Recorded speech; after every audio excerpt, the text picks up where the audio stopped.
గురుశ్రీ ఒమ్మి మోహన్ ప్రసాద్ గారికి కృతజ్ఞతాంజలి. 1984 నవంబర్ 19వ తేదీన విశాఖ అగ్రపీఠం అనకాపల్లి జిల్లాలో మాడుగుల విచారణ మోకాస కృష్ణాపురం గ్రామం నందు మన ప్రియ గురువు ఒమ్మి మోహన్ ప్రసాద్ గారు శ్రీ ఒమ్మి మరియదాసు రాజారత్నం పుణ్య దంపతులకు జన్మించారు. వీరి విద్యాభ్యాసం మోకాస కృష్ణాపురం గ్రామం నందు ప్రాథమిక విద్య 1వ తరగతి నుండి 5వ తరగతి వరకు 6, 7 తరగతులను మాడుగుల్లోనే పూర్తి చేసి 8 నుండి 10వ తరగతి వరకు పెదబుడ్డేపల్లి విచారణ నేత చిన్న తెరేసమ్మ గారి పాఠశాలలో పూర్తి చేశారు.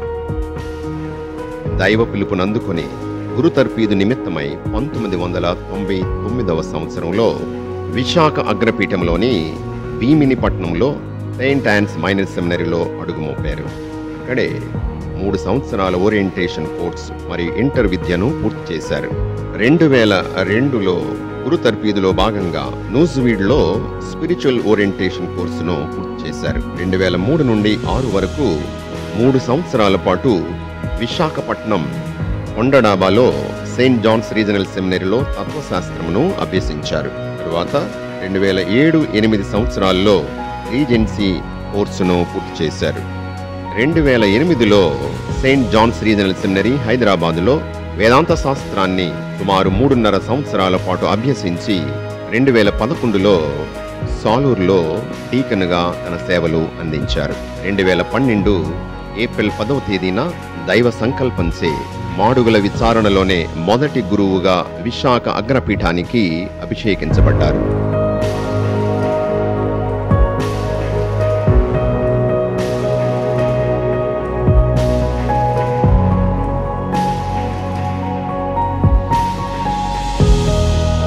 గురుత్వాభిషేకం పొందిన తరువాత 1 నెల రోజుల పాటు బొబ్బిలి విచారణలోనే సేవ చేశారు. 2012 నుండి 14 వరకు విశాఖపట్నంలో మహారాణిపేటలోని విచారణలో సహాయ గురువుగా సేవలందిస్తూనే బోర్డింగ్ ఇన్ఛార్జిగా కూడా విశేషమైన సేవలు అందించారు. 2014-15 సంవత్సరంలో సాలూరు మేరీనగర్లో పనిచేశారు. 2015 నుండి 16 వరకు గాజువాక విచారణలో సహాయక గురువుగా ప్రత్యేకమైనటువంటి సేవలు అందించారు. 2018-19 సంవత్సరంలో వెంకోజీపాలెంలో తనదైన శైలిలో విచారణలో సేవలు చేశారు. 2016 నుండి 20 వరకు సుమారు 4 సంవత్సరాల పాటు దివ్యవాణి టీవీ ఛానల్లో డైరెక్టర్గా విశాఖ అగ్రపీఠం తరపున ఉత్తేజంతో సేవలందించారు. 2020 నుండి 25 వరకు మన బొబ్బిలి విచారణలో విచారణకర్తగా విశేషమైన సేవలను అందించారు. బొబ్బిలి విచారణలో ఫాదర్ మోహన్ ప్రసాద్ గారి ప్రస్థానం. బొబ్బిలి విచారణలో పునీత జోజప్ప గారి దేవాలయ బాధ్యతలను 2020లో చేపట్టిన తరువాత మొదటిగా బొబ్బిలి గురు నిలయానికి మరమ్మతులు చేపట్టి సుందరంగా తీర్చిదిద్ది 2020 డిసెంబర్ 10వ తేదీన పునర్నిర్మించిన గురు నిలయాన్ని ప్రారంభోత్సవం చేశారు. 2021లో సెప్టెంబర్ నెలలో సుమారు 100 సంవత్సరాలు చరిత్ర కలిగిన పునీత జోజప్ప గారి దేవాలయాన్ని గోడలు మినహా మిగతా భాగాలన్నిటినీ రమారమి 6 మాసాల వ్యవధిలో 45 లక్షల వ్యయంతో దేవాలయ రూపురేఖల్ని మార్చి అత్యంత సుందరంగా తీర్చిదిద్ది 2022 జనవరి 10వ తేదీన పునర్నిర్మించిన నూతన దేవాలయాన్ని విశాఖ అగ్రపీఠాధిపతులు మహాఘనత వహించిన మల్లవరు ప్రకాష్ తండ్రి గారి చేతుల మీదుగా బొబ్బిలి ప్రజలకు అంకితం చేశారు. తదనంతరం 6 లక్షల వ్యయంతో ఆరోగ్యమాత ఓపెన్ షెడ్ను నిర్మించి దానిని బొబ్బిలి విచారణలో పనిచేసి మరణించిన విచారణ గురువుల జ్ఞాపకార్థంగా వారికి అంకితం చేశారు.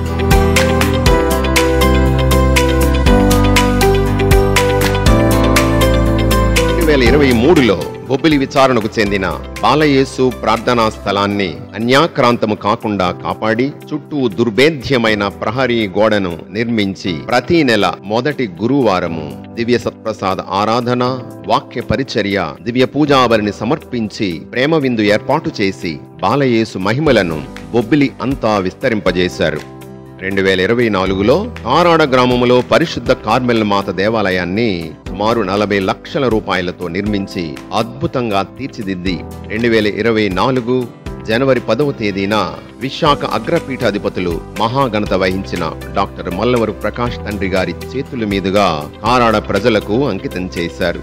2025వ సంవత్సరం అలజంగి గ్రామంలో పరిశుద్ధ లూర్దు మాత దేవాలయాన్ని 67 లక్షల వ్యయంతో నిర్మించి 2025 మే 17వ తేదీన ఒక విచారణ గుడికి ఉన్నన్ని సౌకర్యాలు హంగులతో బహు సుందరంగా నిర్మించి దేవునికి మహిమకరంగా తీర్చిదిద్ది అలజంగి ప్రజలకు విశ్వాసులకు అందిస్తూ వారి కలలను నిజం చేశారు. విశాఖ అగ్రపీఠాధిపతులు మహాఘనత వహించిన డాక్టర్ ఉడుమల బాల తండ్రి గారు, విశ్రాంత అగ్రపీఠాధిపతులు డాక్టర్ మల్లవరు ప్రకాష్ తండ్రి గారుల చేతుల మీదుగా గురువులు మఠకన్యలు విశ్వాసుల సమక్షములో అలజంగి ప్రజలకు దీనిని అంకితం చేశారు.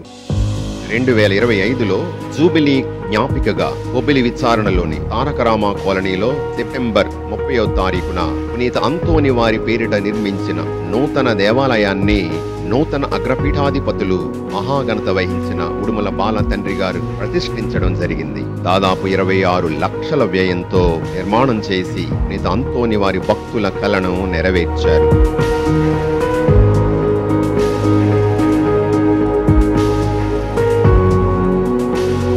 ఫాదర్ మోహన్ ప్రసాద్ గారి వ్యక్తిత్వం పెట్ట కొంచెం కోత ఘనం, కొట్టివాడే గాని బహు గట్టివాడు అని ఉడుమల బాల తండ్రి గారి మాటల్లో మనిషి ఆకారానికి చిన్నవాడే గాని అంకిత భావానికి పెద్దవాడు, మాటగాడే కాదు పాటగాడు కూడాను.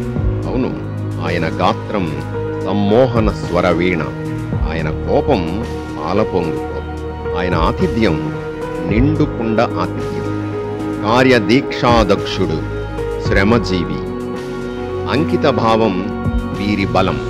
ప్రతికూల పరిస్థితులను కూడా అనుకూలపరుచుకొని అవిశ్రాంతముగా శ్రమించారు. ఆయన కన్నీరు కార్చాడు, ఆనంద బాష్పాలు కూడా రాల్చాడు. వీరు దేవుడు బొబ్బిలి ప్రజలకు ఇచ్చిన సమ్మోహన ప్రసాదం. స్వచ్ఛమైన సంతోషంతో సంతృప్తితో మన విచారణను వీడి వెళుతుండగా మరెన్నో సేవలకు దేవుడు వీరిని బలమైన సువార్త సాధనముగా వాడాలని, వీరు ఆయురారోగ్యాలతో కొనసాగాలని, నిండు 100 ఏళ్లు ప్రభు సేవలో వర్ధిల్లాలని ప్రార్థిస్తూ నిండు కృతజ్ఞతతో మఠకన్యలు, బొబ్బిలి విచారణ విశ్వాసులు, విశాఖ అగ్రపీఠం.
దేవునికి మ్రొక్కని చేతులెందుకు, దైవ వాక్కు చదవని పెదవులెందుకు, గుడికి నడిచి వెళ్ళని పాదాలు ఎందుకు, గుడికి నడిచి వెళ్ళని పాదాలు ఎందుకు, కరుణాత్ముని కాంచని కన్నులెందుకు.